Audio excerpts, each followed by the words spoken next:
Hi everyone, welcome back to my channel. This is Shweta Malhotra. आज के इस वीडियो में हम डिस्कस करेंगे exercise 2 which is based on Java operators. Let's get started. Exercise 2 का first question है जिसमें हमें फाइंड करना है x की वैल्यू को, बट उससे पहले हमें ये चेक करना होगा कि उसमें कोई कंपाइलेशन एरर नहीं है. वैसे जिसमें कोई पब्लिक स्टैटिक वर्ड में यूज़ नहीं किया गया, जितना कोड है उसी में हमें कंपाइलेशन एरर चेक करना है कि वो करेक्ट है या नहीं. अगर उसमें कोई कंपाइलेशन एरर नहीं है देन डायरेक्टली हम चेक करेंगे कि एक्स की आउटपुट क्या होगी. ओके, सो यहाँ पे फर्स्ट अगर हम देखें तो 3 variables x, y and z तीनों को एक ही लाइन में डिक्लेयर किया गया और इनिशियलाइज किया गया. ये हम कर सकते हैं, ये बिल्कुल करेक्ट है. फिर उसके बाद अगर हम बात करें x इज इक्वल टू एक एक्सप्रेशन है जिसमें pre increment, post decrement, post increment unary operators को यूज़ किया गया. तो जैसे कि हमने ऑपरेटर्स की कॉन्सेप्ट में स्टडी किया था कि सबसे पहले हमें यूनरी ऑपरेटर को सॉल्व करना होता है. तो अगर हम सॉल्व करें तो इनिशियली x की वैल्यू हमारे पास क्या है, 0, y की वैल्यू भी हमारे पास 0 है एंड z की वैल्यू 0. तो जब हम इसकी बात करते हैं प्लस प्लस एक्स, तो दैट मीन कि x की वैल्यू पहले इंक्रीमेंट होगी मेमोरी के अंदर एंड देन उसके बाद हम उसी इंक्रीमेंटेड वैल्यू को यूज़ करेंगे. तो यहाँ पे अगर इसका हम रिजल्ट देखें तो प्लस प्लस एक्स मतलब यहाँ पे इसकी वैल्यू क्या हो जाएगी, 1 प्लस एज इट इज़ अभी के लिए हम रखते हैं. उसके बाद है y minus minus, that mean post decrement use हो रहा है, बट अभी के लिए जो पहले वैल्यू यूज़ होगी, जो एक्चुअल वैल्यू है वो यूज़ करेंगे. उसके बाद मेमोरी में ये वैल्यू डिक्रीज होगी, डिक्रीज होके 0 से हो जाएगा -1. Then multiply z plus plus post decrement, mean to say कि जो z की वैल्यू है वो पहले हम यूज़ करेंगे, देन मेमोरी के अंदर उस वैल्यू को इंक्रीज किया जाएगा बाय 1. तो यहाँ पे अगर हम चेक करें तो 1 प्लस 0 1 मल्टीप्लाई 0, तो आंसर क्या होगा 0. तो x की वैल्यू क्या आएगी हमारे पास 0. बट अगर इस एक्सप्रेशन के बाद अगर आप x, y एंड z की वैल्यू को प्रिंट करोगे तो x की वैल्यू 1, y की वैल्यू -1 एंड z की वैल्यू क्या होगी 1. सो नेक्स्ट क्वेश्चन है, again we have to find the output. So in that case first line में अगर हम बात करें तो int plus plus a. So यहाँ पे एक वेरिएबल को डिक्लेयर एंड इनिशियलाइज कर रहे हैं, but according to naming convention हम वेरिएबल को इस वे से डिक्लेयर नहीं कर सकते, इस वेरिएबल का नेम हम ये नहीं रख सकते. यहाँ पे क्या होगा, compilation error. Very simple. Moving to the next one. So here we have to check the compilation as well as the execution of the code and find the output. So again यहाँ पे 2 variables हैं x and y, जिन दोनों की value क्या है 10. अब यहाँ पे जो ये ऑपरेटर है स्टार इज इक्वल टू, इसको बोलते हैं शॉर्ट असाइनमेंट ऑपरेटर. मतलब शॉर्टकट अगर हम यूज़ करते हैं कभी अपने प्रोग्राम के अंदर, और अगर आपको कुछ इस वे से राइट करना है, लेट्स से अगर मैं बोलूँ x मल्टीप्लाई 2, तो इसको आप इस वे से भी लिख सकते हो, x multiply is equal to 2. कोई ऑपरेशन हम सेम वेरिएबल के ऊपर परफॉर्म कर रहे हैं तो रेदर देन कि आप ये राइट करो, आप ऐसे भी इसको राइट कर सकते हो, x multiply is equal to 2. अब यहाँ पे इस केस में क्या हो रहा है, x शॉर्ट असाइनमेंट ऑपरेटर है, तो इसके अगर एक्सप्रेशन की बात करें तो ये कैसे है, x is equal to x multiply 3 plus 7. तो दैट मीन कि पहले हमें ये चीज़ को कंप्लीट करना होगा, पहले हमें एडिशन कवर करनी होगी, फिर उसके बाद जो भी रिजल्ट आएगा उसको x के साथ हमें मल्टीप्लाई करना होगा. करेक्ट. तो यहाँ पे अगर मैं x की बात करूँ तो x की वैल्यू तो हमारे पास 10 है, राइट. मल्टीप्लाई 3 प्लस 7 10, तो 10 मल्टीप्लाई 10 क्या हो जाएगा 100, और वही वैल्यू x को असाइन हो जाएगी. तो यहाँ पे जो x की वैल्यू होगी that would be 100. Right. I know ये ऑपरेटर आपके लिए न्यू होगा, इसको शॉर्ट असाइनमेंट ऑपरेटर बोला जाता है. ऐसे आप प्लस इज इक्वल टू अगर आप लिखते हो x plus is equal to 10, तो that mean x is equal to x plus 10 होगा. राइट। सो यहाँ पे x की वैल्यू होगी हमारे पास 100 एंड इस एक्सप्रेशन को अगर हम सॉल्व करें बहुत ही सिंपल सा है कि y की वैल्यू हमारे पास क्या है 10 मल्टीप्लाई 3 प्लस 7। तो बोर्ड मार्क्स के अकॉर्डिंग जो फर्स्ट प्रेफरेंस है वो हम मल्टीप्लाई को देते हैं। तो यहाँ पे 10 मल्टीप्लाई 3 क्या हो जाएगा 30 प्लस 7 दैट इज 37। अब आपके माइंड में क्वेश्चन होगा कि यहाँ पे हम पहले प्लस क्यों सॉल्व कर रहे थे, बिकॉज अगर आप इसकी बात करो तो जो राइट हैंड साइड पार्ट है या आप जैसे कि हम ब्रैकेट में अगर इसको हम लिख रहे हैं तो इस केस में ब्रैकेट जो है वो एक्सप्रेशन पहले सॉल्व किया जाता है, फिर उसके बाद जो भी ओवरऑल रिजल्ट होगा उसको एक्स वेरिएबल की वैल्यू के साथ हम परफॉर्म कर सकते हैं। तो फर्स्ट अगर हम x की वैल्यू प्रिंट करें तो हमारे पास क्या है 100 एंड y की वैल्यू क्या आएगी 37। So this is the correct answer. Moving to the next one, again we have to find the output. So अगर यहाँ पे complete class है तो आप top to bottom उसका compilation error पहले check करो and then execution करते हैं. So public class class name start the curly bracket close the curly bracket correct है, public static void main. Okay, ये भी एक न्यू चीज़ है जिसमें वैसे हम क्या राइट करते हैं, हम ये लिखते हैं string square bracket and argument. ये भी एक काइंड ऑफ एरे को रिप्रेजेंट करने का वे है। इसको हम एरे के कॉन्सेप्ट में स्टडी करेंगे कि कब इसको हम यूज़ करते हैं।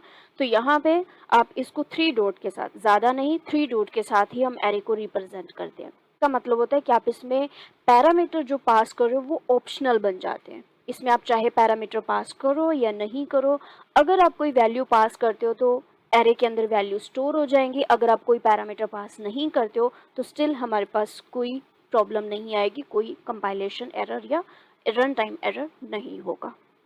तो ये चाहे आप इसको इस वे से राइट करो या आप इस वे से भी राइट कर सकते हो।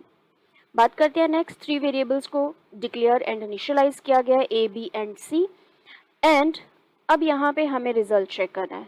हम प्रिंट करवा रहे हैं 3 स्टेटमेंट, वैल्यू इज जो कि स्ट्रिंग से स्टार्ट हो रहा है, देन उसके बाद हमने ये डिस्कस किया था कि अगर कोई स्ट्रिंग वैल्यू से स्टार्ट हो रही है एंड उसके बाद वेरिएबल्स अगर आप कंकैटिनेट करते हो या वेरिएबल आप प्लस के साथ कंबाइन करते हो, अगर उन वेरिएबल्स की वैल्यू न्यूमेरिक है तो यहाँ पे एडिशन नहीं होगा। जैसे कि b की वैल्यू 6 है, c की वैल्यू 7 है, हमारे माइंड में होगा कि इसका आंसर 13 आना चाहिए, बट इसका आंसर 13 नहीं होगा। क्यों? बिकॉज ये स्ट्रिंग से स्टार्ट हो रहा है और अगर ये स्ट्रिंग से स्टार्ट हो रहा है तो हमारे पास जो वैल्यूज़ हैं चाहे वो न्यूमेरिक फॉर्म में है वो कंबाइन होंगी, कंकैटिनेट होंगी स्ट्रिंग के साथ। तो b की वैल्यू हमारे पास है 6 और c की वैल्यू है 7। सो क्या होगा? Value is 6 and 7 without any space. Okay, next अगर हम बात करें ए बी एंड सी तो यहाँ पे 3 वेरिएबल्स हैं, कोई स्ट्रिंग नहीं है। तो अब यहाँ पे जो ये प्लस ऑपरेटर है ये अर्थमेटिक एक एडिशन ऑपरेटर होगा, ऐड होंगी तीनों की वैल्यू। सो ए की वैल्यू होगी 5 प्लस 6 प्लस 7, तो टोटल हमारे पास आंसर क्या आएगा 18। नेक्स्ट देखते हैं, नेक्स्ट स्टेटमेंट है स्ट्रिंग। तो स्ट्रिंग डबल कोट्स में है तो वो तो एज इट इज ही प्रिंट होगा। अब बात करते हैं कि यहाँ पे जो b प्लस सी है क्या वो एडिशन होगा या कंबाइन होगा? तो इस केस में एडिशन होगा। क्यों? बिकॉज जेवीएम जब ये चेक करेगा, इस लाइन को एग्जीक्यूट करेगा, वो ये देखेगा कि स्ट्रिंग ये प्लस ये कंसीडर हम कर रहे हैं कंकैटिनेट ऑपरेटर, बट उसके बाद जो ब्रैकेट यूज हो जाती है तो वो डिफरेंशिएट इजीली कर पाएगा कि ये हमारा एक एडिशन का ऑपरेटर है, मुझे इसकी वैल्यू को ऐड करना है। तो b की वैल्यू यहाँ पे क्या है हमारे पास 6 और c की वैल्यू है 7, तो दोनों का जो प्लस होगा तो आंसर होगा 13। तो इनमें से ऑप्शन हम देखते हैं क्या है।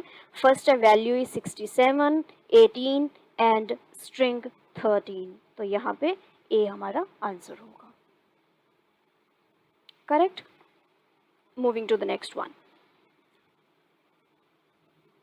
सो again public class, class name, start the curly bracket, close the curly bracket. ये लाइन बिल्कुल करेक्ट है। PSVM वेरिएबल को हम यहाँ पे इनिशियलाइज कर रहे हैं। सो x की वैल्यू है 5 एंड y की वैल्यू है 10। z एक नया वेरिएबल है जिसमें हम जो भी एक्सप्रेशन का रिजल्ट होगा वो z में हम स्टोर करेंगे। सो फर्स्ट एक्सप्रेशन है प्लस प्लस एक्स। तो प्लस प्लस मतलब पहले हम उस x की वैल्यू को इंक्रीमेंट करेंगे। सो मेमोरी में ये जो वैल्यू है ये यहाँ पे इंक्रीमेंट होके क्या हो जाएगी 6, और वही इंक्रीमेंटेड वैल्यू को हम बाद में यूज़ करेंगे। राइट, मल्टीप्लाई वाई, वाई अब यहाँ पे पहले जो एक्चुअल वैल्यू है वो यहाँ पे हम प्रिंट करेंगे, माइनस माइनस मतलब पोस्ट डिक्रीमेंट हो रहा है, बाद में मेमोरी में इसकी वैल्यू क्या हो जाएगी, डिक्रीज हो जाएगी 9। और अब अगर हम देखें तो x की वैल्यू यहाँ पे क्या है 6, y की वैल्यू 9 एंड z की वैल्यू 60। तो ये इसका आंसर होगा।